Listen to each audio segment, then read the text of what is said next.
Doctora, no estoy escuchando nada. La definición es una afección crónica de etiología diversa, caracterizada por crisis epilépticas repetidas y autolimitadas en tiempo, debido a verticales excesivas.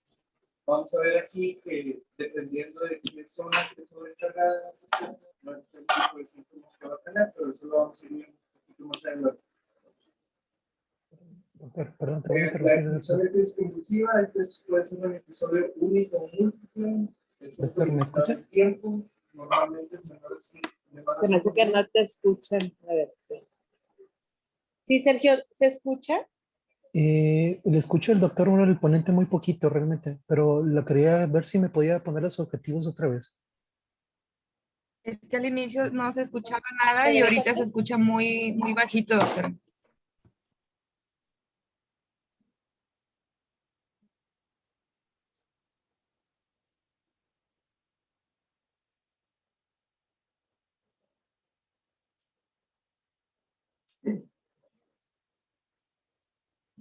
Ok, gracias.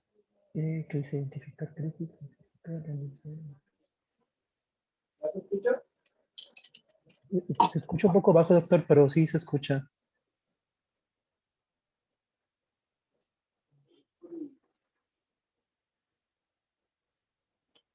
Ok, doctor, aquí en lo que es en tu primera diapositiva en objetivos, me imagino que utilizaste la taxonomía de Bloom para hacer la clasificación.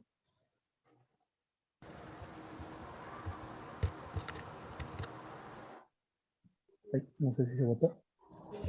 ¿Ya escucha? ¿Ya escucha? Sí, nada más que ahora la presentación. Nada más te preguntaba, doctor, en la de los objetivos que describes, utilizaste la taxonomía de Bloom, ¿verdad? ¿O Sí, cómo utilizaste para...? Sí. sí, para Ok, diferenciar los me dos, parece... ajá, para que no haya problema en... Ay, permítame. Ujú. Ya, ahí está. Es que se me sacó de la presentación. Ok, va. Dentro de las definiciones, les Sí, decía pero que antes de que avance, nada más te voy a decir normalmente, que está muy bien, doctor, ajá, que digo, está muy bien que hayas utilizado la taxonomía de Bloom, nada más que recuerda que también la taxonomía va en grados de evolución del pensamiento. Entonces, hay algunas palabras como clasificación que se puede considerar de bajo rango comparado con alguna otra palabra que puedes utilizar. ajá. Nada Sí, más de hacer un hecho, más comentario con adelante voy a respecto a eso. mencionar precisamente cada clasificación, sobre todo los cambios que ha habido, ¿no? Porque pues desde las primeritas que hubo, desde los 80s, y hasta las más nuevas, o sea, para identificarlos bien, cada uno. Sí, nada más que el asunto es no tanto por la clasificación como tal de la epilepsia, sino el término clasificación, cuando quieras o indicar en tus objetivos. Ok, Entonces puedes utilizar una palabra que sea de mayor rango de elevación del pensamiento. Por eso te preguntaba la tabla de clasificación de Bloom. ok, Puedes utilizar algunos otros verbos. Digo más que nada también para tus compañeros, porque hay pocos que veo que han mencionado los objetivos así como tú los mencionas, que está bien, pero pues obviamente puede ser todavía mejor. ok, gracias. Muy bien, bueno, hablando un poquito de la epidemiología, de acuerdo a la OMS, estamos hablando que es un trastorno crónico que afecta a personas de todas las edades, específicamente ahorita hablando de pediatría en niños, se habla que es de un 0.5 a 1% de niños. A nivel mundial esto es un número de 60 millones de personas las que lo padecen. La prevalencia es de 10 personas por cada 1000, esto hablando a nivel mundial. Específicamente ya en México, hablamos que la prevalencia es de 18 por cada 1000 personas y de 1.52 millones son los que la van a padecer. Dice que aproximadamente 8 de cada 10 personas van a tener una crisis tónico-clónica de todas estas que estamos hablando que padecen el diagnóstico, ¿no? Anualmente, mundialmente, vaya, se diagnostican 2.4 millones de casos nuevos. Representa el 0.75% de la carga mundial de mortalidad. El 80% responden muy bien a los antiepilépticos. Más adelante vamos a abordar el tratamiento. Y 3 de cada 10 niños con epilepsia son de difícil control, o sea que normalmente responden con una monoterapia, pero hay algunos que pues son con biterapia o hasta 3, 4 medicamentos, o algunos hasta requieren algunos otros procedimientos, pero los vamos a ir mencionando más adelante cada uno. Hablando un poco de la etiología, en neonatos, vaya, hablando de por grupos de edades, en neonatos, la más común es por hipoxia e isquemia perinatal. Es la causa más común en neonatos, pero puede haber otras, como infecciones del sistema nervioso central, trastornos metabólicos, malformaciones congénitas, entre otros. Pero la más común es la hipoxia y la isquemia perinatal. En el grupo de escolares, aquí es más que nada que puede ser el trauma craneoencefálico, las infecciones y puede ser también por tóxicos. Son de las más comunes. En adolescentes, definitivamente el trauma craneoencefálico es el más común de todos, también por el alcohol, algunos por enfermedad vascular cerebral e igual por infecciones, que este es lo que normalmente está en los 3 grupos de edades diferentes. Ya hablando un poquito de la clasificación, vamos a empezar, antes era como se nombraban, ¿no? Que nada más eran simples, complejas, generalizadas. Las simples tienen síntomas motores, autónomos y psíquicos. Las complejas son las de inicio parcial, con deterioro de la conciencia. Puede ser desde el inicio o no empezar con deterioro de la conciencia al inicio, sino motor, pero luego ya es con un deterioro de la conciencia. Y las generalizadas hay por movimiento y sin movimiento. Las de movimiento son como las que ya conocemos, que son las tónicas, las tónico-clónicas, y las sin movimiento, las más comunes, pues son las de ausencias, ¿no? Que vamos a ir hablando de cada una de ellas. Después se cambió esta clasificación, ya en lugar de llamarle simple, se cambió por el término sin alteración de la conciencia, la compleja con alteración de la conciencia y la parcial que generaliza, que evoluciona bilateral, que empieza de un lado y va a abarcar ambos lados después, conforme vaya avanzando el periodo, ¿no? Bueno, la clasificación se va cambiando también de la parcial, como estábamos aquí. El término más nuevo es que ya es focal. Cuando ya hay alteración de la conciencia son crisis focales. Y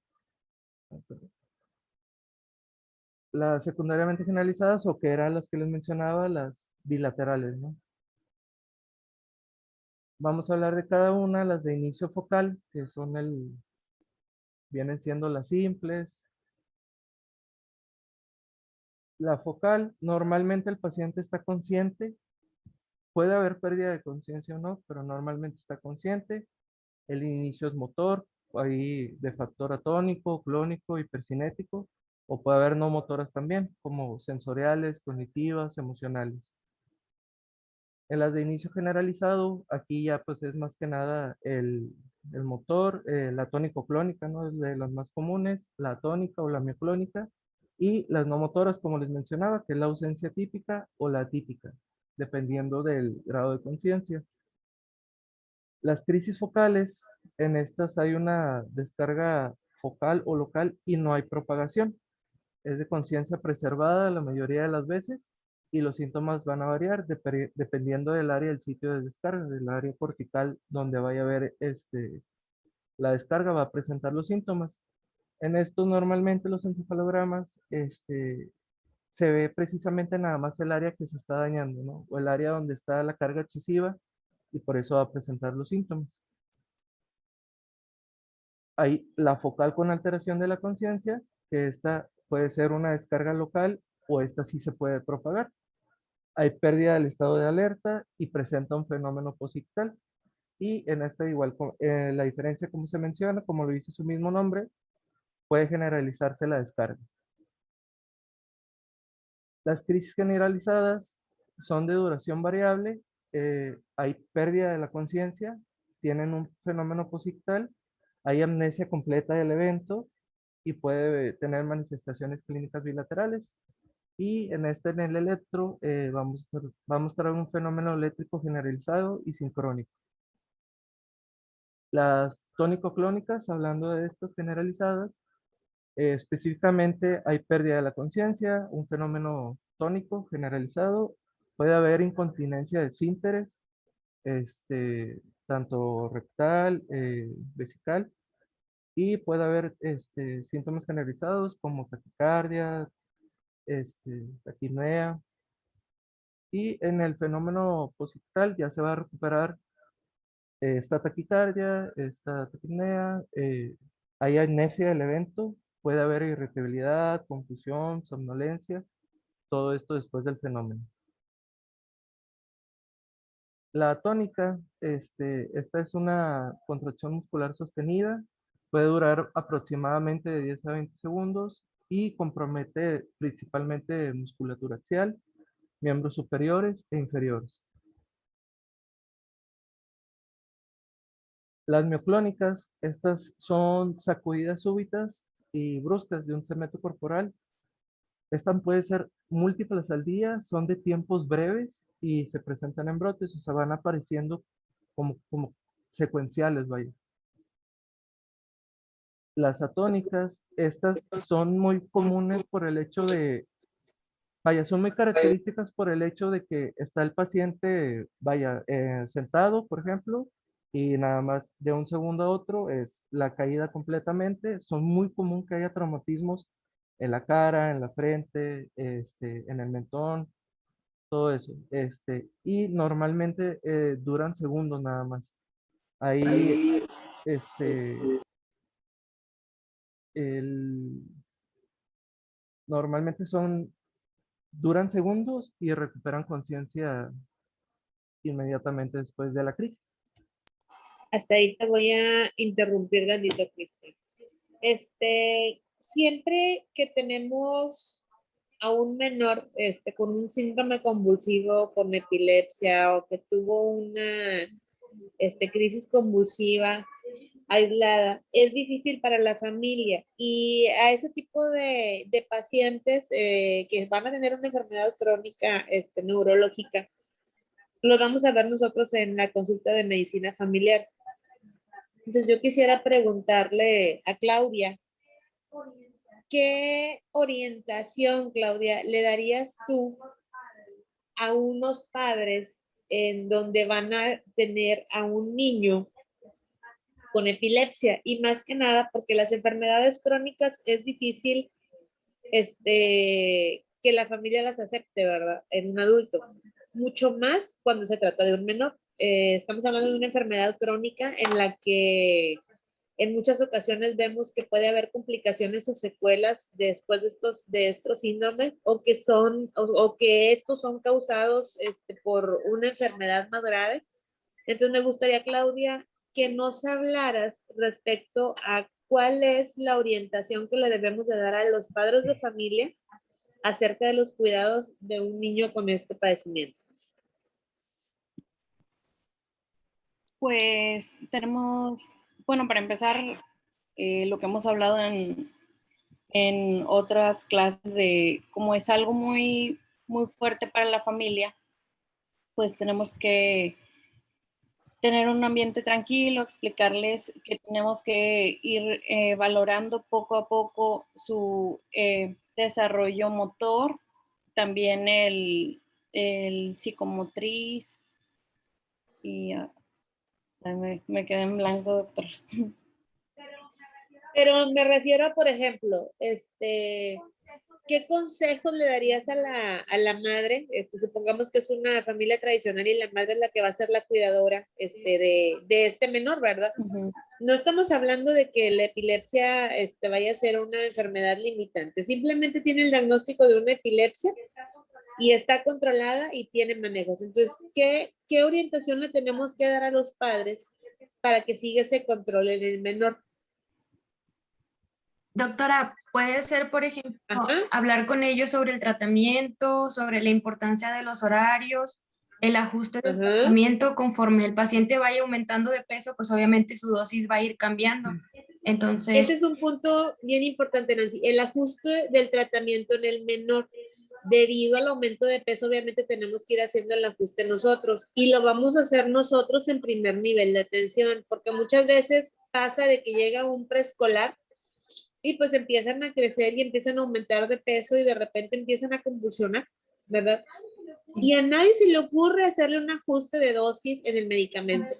Para eso no necesitamos enviarlo ni a pediatría, ni con el neurólogo, ni nada. Ese tipo de ajustes los vamos a hacer nosotros. Entonces, es bien importante porque a estos niñitos habitualmente la valoración en segundo nivel es anual o es semestral. O sea, esos ajustes de manera mensual nos tocan a nosotros como médico de primer contacto en el primer nivel de atención. Ese yo creo que es un punto más importante cuando empezamos a ver que un niño que estaba controlado, o sea, llamemos control a 2 años y en un episodio convulsivo, empieza nuevamente a valorar. Lo primero que tenemos que hacer es revisar la dosis a la que tiene el medicamento o los medicamentos, ¿verdad? ¿Qué otra cosa, Nancy? Perdón, doctor, nada Le más una tenemos que duda. aconsejar. Ah, ¿Sí? Es que, por ejemplo, si en este caso nos llega un paciente que tiene un medicamento, pero que es de transcripción por parte del servicio, ¿cómo en este caso, si no alcanza el medicamento, si le modificamos, cómo La conseguiríamos el resto? transcripción es un trámite administrativo, o sea, ya tú vas con tu jefe de servicio y ellos te pueden apoyar con una transcripción. Sí, o sea, para en ese caso, por ejemplo, agregar un tercer cajita, si digamos, ocupar el mismo Sí, servicio. sí, sí, o sea, ahí puede ser que hagas el envío, pero mientras tanto, muchas veces que tienes a un niño con epilepsia, no tienes un medicamento, tienes varios medicamentos. Si tú piensas que es el medicamento que es de transcripción, pues obviamente tiene que ser un trámite administrativo. Yo a lo que me refiero es a niños menores, porque habitualmente no todos tienen tratamientos especiales en epilepsia, habitualmente tienen ácido valproico, tienen carbamazepina, o sea, no tienen, es poco los niños que están utilizando la motrigina o algún otro neuroléptico para el manejo. Y habitualmente todos estos medicamentos están en primer nivel de Sí, atención, sí, es están en solo el primer nivel. medicamento que es de transcripción en este manejo. Antes eran todos. Antes no teníamos ningún medicamento aquí, todos los teníamos que enviar a que nos autorizaran esa caja. Ahorita no es así. Entonces, si es derivado del peso, pues tenemos que ajustarlo, obviamente, ¿verdad? Y pues si es algún trámite administrativo, se habla con el jefe de servicio para que hagan una transcripción vía administrativa. Ok, gracias. ¿Ok? ¿Qué más, Nancy? ¿Le tienes que aconsejar a la familia? por ejemplo, que acudan a sus citas de control mensual también para el seguimiento del paciente, factores desencadenantes que podrían afectar en que el niño presente Así crisis es. convulsivas. Por ejemplo, la guía de ¿Cuáles? práctica clínica menciona la deprivación del sueño, el hecho de que el niño se desvele Así o es. tenga pocas horas de sueño puede ser un factor desencadenante para producir crisis epilépticas. Ok, ¿qué otro puede ser un factor desencadenante? Las luces, doctora, también es lo que a lo mejor podríamos mencionar. Estímulos luminosos pueden Las provocar. luces. Y le digo, pero especialmente en el caso de los niños, que es el tema, pues hay muchas caricaturas de que incluso pueden Ajá. tener este tipo de exposición y generar pues, la convulsión. Ok, muy bien. ¿Qué otra cosa? Aldo levantó la mano. Adelante, Aldo. Sí, doctora, digo, complementando ahí lo que está diciendo Cristian, bueno, a mí me tocó dar un tema parecido. Se le recomendaba al familiar, sobre todo, hacer un diario para que ellos Así es. llevaran un registro de lo que iba a ser tanto preictal, ictal y posictal, Así es. porque iba a haber Ajá. factores que nosotros íbamos, obviamente, digo, el paciente no lo iba a saber, pero nosotros sí en cuestiones endógenos y exógenos, que ya mencionaron unos, como los exógenos de la privación de sueño, ¿verdad? La luz Así es. estroboscópica, otra era incumplir el tratamiento. Digo, depende de la edad, pero si en cuestión que ya fuera adolescente, tuviera acceso a alcohol, a Así drogas, es. ayunos prolongados o incluso el ejercicio. Ayunos prolongados por hipoglicemia es otra causa bien común de que se empiecen a presentar estas crisis. Y, Pero la más común de todas es la suspensión del medicamento.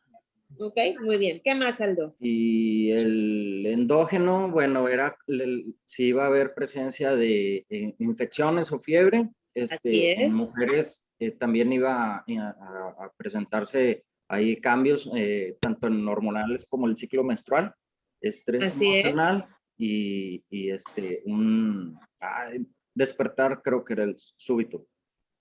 Despertares súbitos. Ujú. Muy bien. Adelante, Cristian. Bueno, Seguimos ahora hablando específicamente de las crisis de ausencia. Estas normalmente son fenómenos breves, son múltiples, o sea, va a haber varios episodios durante el día, muy común en preescolares y escolares. De hecho, es donde normalmente se hace el diagnóstico a estas edades.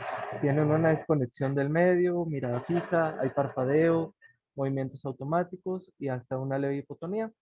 Hay amnesia completa del evento, no hay un periodo posictal e interfiere claramente con el aprendizaje. Hablando un poco de diagnóstico, hay que investigar muy bien, más que nada, una crisis convulsiva. ¿Qué es lo que hay que investigarle o qué es lo que hay que preguntar a los padres? ¿Cómo ocurrió el evento? Si en qué posición del cuerpo estaba, si estaba en sueño, en vigilia, si hay los factores desencadenantes que ya mencionaron ahorita algunos compañeros, como los desvelos, fatiga, el alcohol en adolescentes, estímulos auditivos, visuales, y si hubo síntomas ictales, si tuvieron más manifestaciones objetivas subjetivas y qué síntomas posictales hubo, cuánto tiempo hubo recuperación, si hubo algunos síntomas acompañantes, ¿no? Todo esto es ya orientado a las preguntas dirigidas que se deben hacer. Ya en la evaluación diagnóstica, lo más importante pues es la historia clínica, ¿no? Como en todo, y ya apoyándonos un poquito en la imagen, en recién nacidos pues, se puede usar un ultrasonido transfontanelar, ya si cree que sea necesario o si ya son preescolares, escolares, adolescentes, pues lo ideal sería pedir un ataque de cráneo y si en el servicio se cuenta con la posibilidad, pues lo ideal sería una resonancia, ¿no? El electroencefalograma también es uno de los métodos diagnósticos que se utilizan. Hay algunos que se usan directamente con medio de video para ver específicamente qué tipo de crisis fue, el tiempo que duró, qué ondas se activaron en el electroencefalograma o no, si hay los síntomas posictales, para verlo más precisamente todo, ¿no? Hablando un poco de diagnósticos diferenciales, Antes de avanzar un poquito, vamos a aprovechar ahorita si regresas al anterior. Con respecto a la exploración física, ¿qué es lo que esperarían encontrar? En este caso veo aquí conectado a un Joaquín Rugeli, no sé si sé, que nos puedes ayudar con la exploración neurológica. ¿Qué buscarías en una exploración neurológica de este paciente? Podría haber retraso. ¿Retraso en qué, perdón? Retraso psicomotor. ¿Y cómo identificarías un retraso psicomotor? Bueno, si es lo suficientemente pequeño, con las pruebas EDI podría darme retraso psicomotor. Ahora, alguien que me lo pueda ayudar más a Joaquín. Sergio Valente. Perdón. O bueno, sí, si quieres, doctor, usted participa, ya que está hablando. Por ejemplo, podríamos checar si es un bebé, las fontanelas, si están abombadas para ver datos Ajá. de hipertensión intracraneal, alguna hidrocefalia o algo que esté desencadenando la crisis convulsiva. Muy bien. ¿Qué más? ¿Qué más? Sergio Valente. En la exploración neurológica, pues podríamos ver el estado en el que está el niño, si está en estado de alerta, valorar los pares craneales, las pupilas, si están midriáticas, isocóricas. Ok. A ver, otro R1. ¿Qué más podemos encontrar ahí? ¿Qué buscarían en una exploración neurológica? Si hay presencia de papiledema también, que nos puede indicar también otro dato de que la presión intracraneal está aumentada. Un fondo de ojo, ¿no? Ok. ¿Qué más? Hay más pruebas. ¿Qué más estudiarían explorando?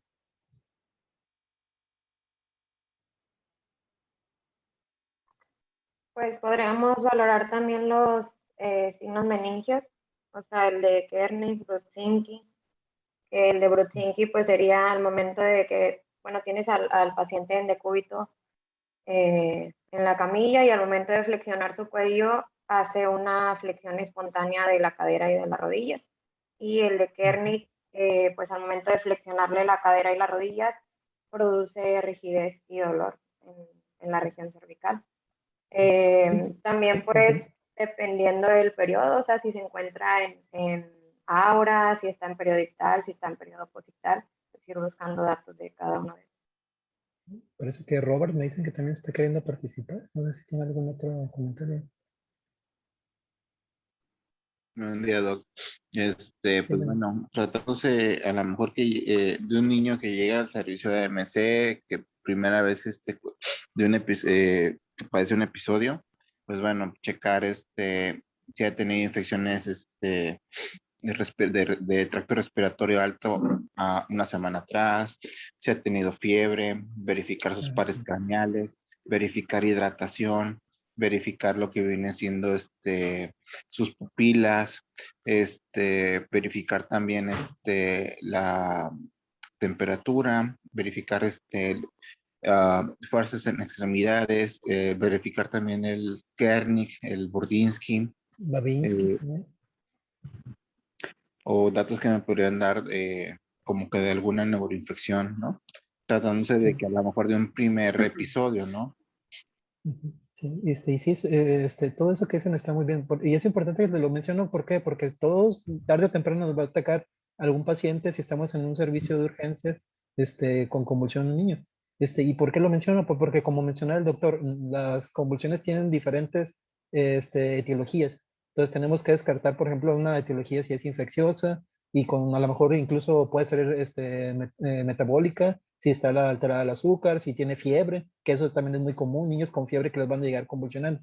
Entonces es importante siempre hacer la exploración neurológica, pues para poder descartar alguna otra posibilidad diagnóstica. Muchas gracias.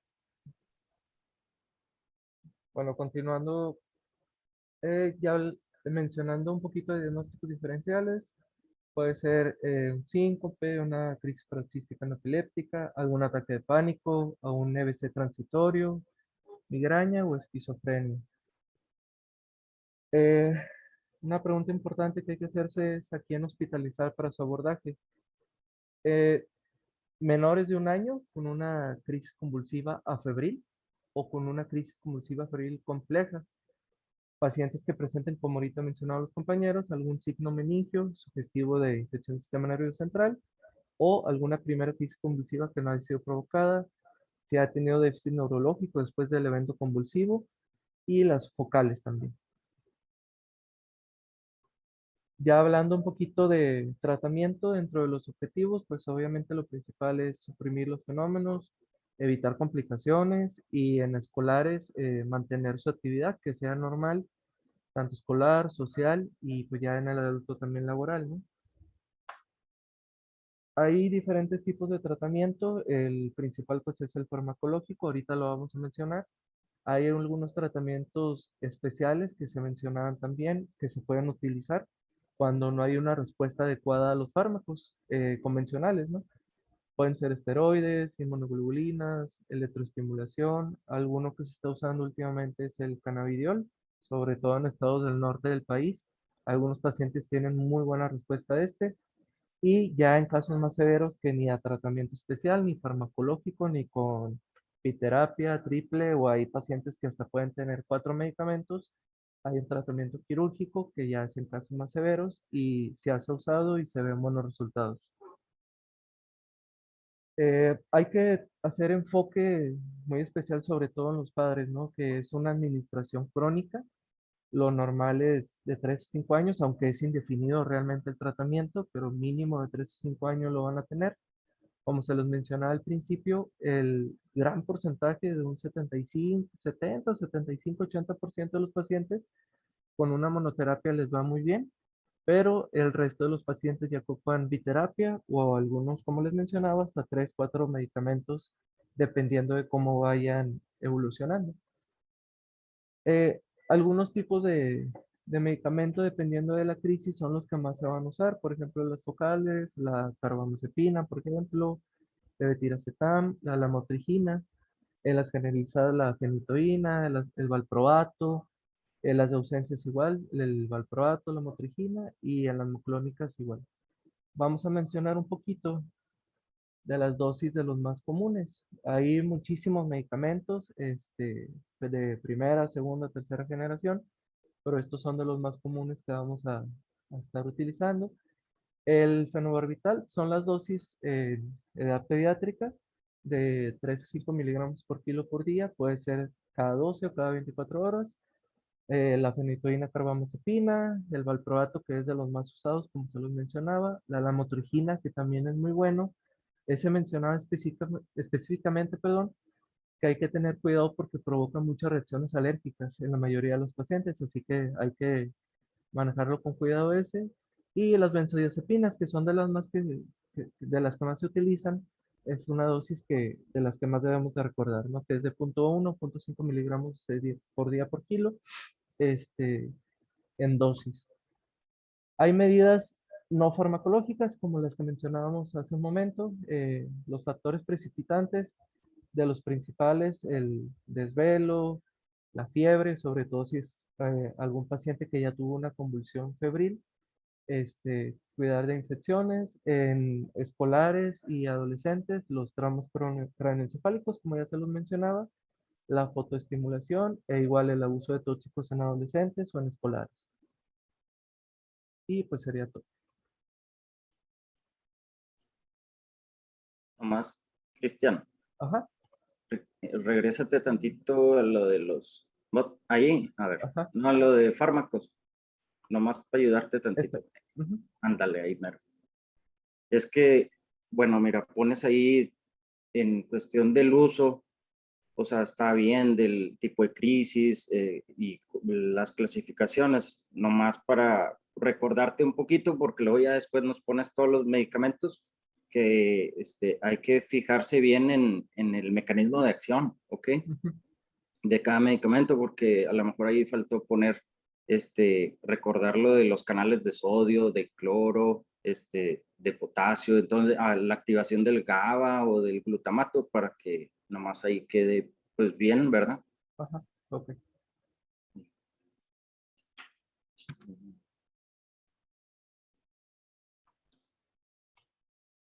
O sea, para saber que no se usan todos nada más por Sí, crisis, nada más porque sí. ajá. Sí, tiene sus indicaciones específicas. Ah, muy bien. Ok, ¿alguien más quiera agregar algo a la sesión? Pues es un tema bastante, es muy importante, es bastante común este tipo de pacientes, estarlos viendo en primer nivel de atención, de igual manera cuando pues están en cuadros de pediatría conocen a los pacientes complicados que tienen este tipo de padecimientos ya con complicaciones o con algún tipo de secuela. Son pacientitos que pues son visitadores frecuentes, las personas que tienen alguna complicación o secuela del área de urgencias y de consulta en el primer nivel de atención. Muchos de ellos ya tienen alguna otro tipo de complicación como hidrocefalia, o algún daño cerebral severo. Entonces, es difícil cuando hay un paciente con un diagnóstico como epilepsia y que esa parte dependiente para las actividades de la vida diaria, porque el niño va a seguir creciendo, va a seguir creciendo, va a seguir ganando peso, va a ser un adolescente, va a ser un adulto con una secuela o con una complicación. Y esto realmente la familia lo sufre bastante. Hay familias que, de verdad, mis respetos, le echan todas las ganas a la enfermedad y tienen a sus niños controlados, a pesar de lo económico, a pesar de lo social, a pesar de los problemas familiares que conlleve esto. Y hay niños que viven su vida normal, sin ninguna complicación, sin ningún padecimiento y duran controlados muchísimo tiempo. Entonces, son panoramas muy diferentes.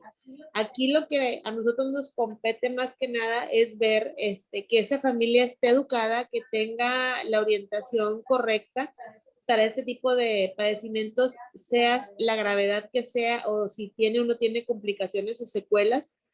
Es una enfermedad crónica que va a vivir el resto de la vida con esa familia, y hay muchos de estos niños que salen adelante y que hacen una vida normal y plena como cualquier otra persona que no tenga ninguna enfermedad. Lean muy bien este síndrome, lean muy bien, como bien dice Aldo, las indicaciones de cada uno de los tratamientos, cuáles se utilizan en pareja para hacer sinergia, cuáles son los medicamentos que se contraponen con algún otro tipo de tratamiento, porque pues estos niños se enferman, tienen infecciones, tienen algún otro padecimiento y hay que tomar mucho en cuenta que estos medicamentos, muchos de ellos son muy sensibles a que baje su potencia a algún otro tratamiento, y eso también lo tenemos que conocer nosotros. Cuando vamos a manejar algún tipo de problema agudo en nuestros niños, tenemos que estar bien seguros que el medicamento que les vamos a dar no altere los receptores del medicamento de la epilepsia. De igual manera, crecen y se empiezan a reproducir, ¿verdad? Entonces también tenemos que cuidarlos en el embarazo a esas mujeres con este tipo de padecimiento, y siempre ofertarles el mejor tratamiento para esa diada que va a ser el feto y la madre. No sé si alguien tenga algún comentario. Para nomás complementarle para mis compañeros, cuando nos toquen las guardias de urgencias o de urgencias pediatría, recordar que a los niños vamos a manejarle una dosis del diazepam para el estatus, para el evento convulsivo. Vamos a manejarle la dosis de 0.3 miligramos por kilo. Si no hay diazepam y de casualidad tienen midazolam, es todavía la mitad de la dosis, 0.15 miligramos por kilo. Y otra cuestión, cuando llega el niño con el evento convulsivo, a veces se dificulta canalizarlo. Se puede utilizar la técnica de aplicación de diazepam por vía rectal. Ahí le aumentamos un poquito más la dosis para que tengamos un mayor efecto de absorción. Le podemos dar hasta 0.5 miligramos por kilo por vía rectal. Y una vez que se le pasó, se le controla el evento agudo, iniciar la impregnación con fenitoína, siempre y cuando preguntar que no tenga alguna contraindicación o alérgico a la fenitoína. Iniciarle a 20 miligramos por kilo y lo vamos a diluir en solución fisiológica y pasarlo en un promedio de 20 a 30 minutos. Va a ser la dosis de impregnación. Y luego ya la de sostén la podemos adecuar también según al peso del paciente. Podemos dejarle una dosis máxima de 62.5 miligramos totales cada 8 horas o cada 12 horas. Ok, muy bien. ¿Alguien más que tenga algún comentario o complemento de la sesión de hoy? Bueno, nosotros que todavía alcanzamos a ir a pediatría, de lo de, doctora, recordarlo por causas, pero por edades. Entonces, si se va a presentar un neonato, tener en mente que puede ser muchas veces por tanto hemorragias, infecciones o hipoxia. Y ya en niños lactantes o niños pequeños, tener en cuenta lo de las crisis febriles, que esa prácticamente pues sería otra clase, supongo. Así es, son cuadros diferentes, panoramas diferentes, y como dice Aldo, hay que tomar muy en cuenta el grupo de edad que estamos viendo en el menú. Muy bien, pues yo creo que un tema bastante complejo, que deja mucho que revisar siempre.